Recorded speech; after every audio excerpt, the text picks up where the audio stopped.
Accepting Cultural Diversity by McCandless.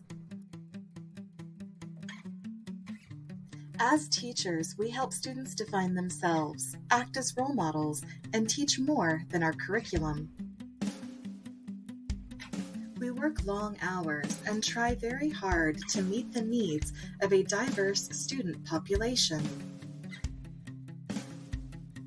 As teachers, help is always of use, but we don't need another thing to do.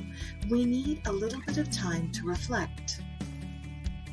As people, conversations about bias are difficult.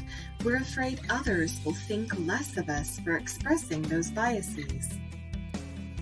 It's important to remember that even teachers have unconscious biases, like all people do. That's not an accusation, but a statement of fact. If you picture your classroom, I bet you can imagine the talkers. Are they the ones that you always expect to be talking? Think about why those particular children come to mind.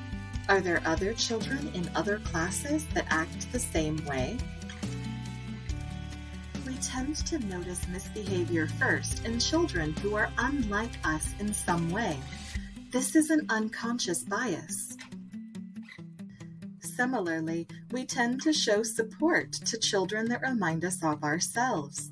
This is also an unconscious bias. Seeing yourself or not in a child may have nothing to do with the way they look, but it may have something to do with their ability or personality. It's important to accept that all people have biases so that we can identify them and take steps to counteract those biases.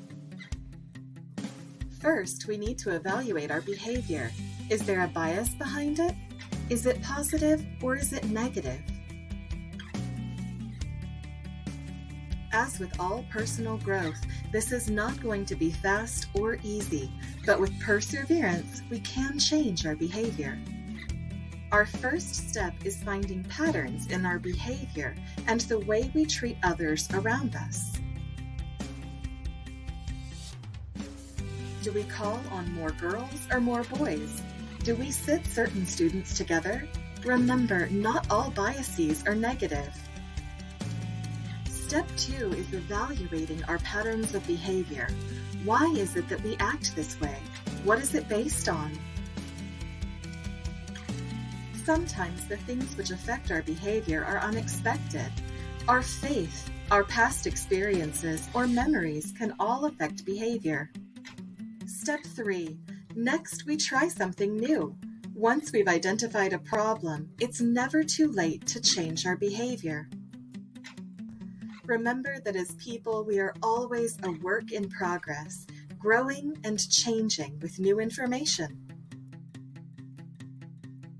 This presentation was inspired by Abdel Mangrede's What Does My Headscarf Mean to You TED Talk, Fierman's Unconscious Bias When Good Intentions Aren't Enough article, Flannery's When Implicit Bias Shapes Teacher Expectations article, and Grant Halverson's Confirmation Bias, Your Brain is So Judgmental Big Think video. Thank you so much for your time.